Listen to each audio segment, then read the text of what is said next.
So in case you don't know about Booleans, they essentially just represent whether something is true or false.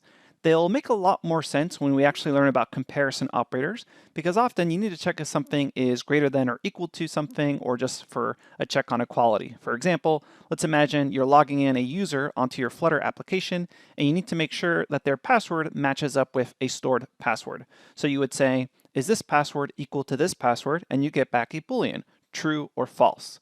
So there's really only two objects that have type Boolean, and it's the Boolean literals true and false. That also means you want to be very careful when you're assigning things true or false variable names. Don't do that. So let me show you what I mean. I'm going to head over to Dartpad. Okay, here I am in Dartpad. Again, as I mentioned, the two Booleans that we need to be aware of are true and false. And if you want, you can assign variables to these. So for example, I can say my variable, the truth, whoops, make sure that's all one word, the truth is equal to the Boolean true. And then what I can also do is create another variable called, I don't know, falsehood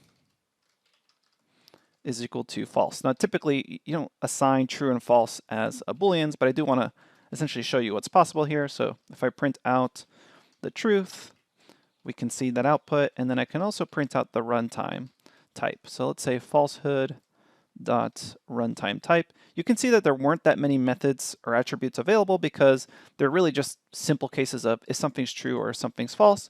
We'll go ahead and run that. The only thing I really want to make sure that you get from this lecture is they're all lowercase and they're type Boolean, or B-O-O-L. And finally, what you never want to do is you never want to say, oh, my variable name is going to be true all lowercase and then assign it to something else. Otherwise, you're going to have a ton of problems with your code. And you notice it'll actually warn you later on not to do that if you keep going all the way. But essentially, just keep in mind, true and false are your Booleans. They represent whether something is true or false, and we'll see them a lot more when we talk about comparison operators. No exercise for this topic. We'll revisit it in a future lecture. I'll see you at the next one.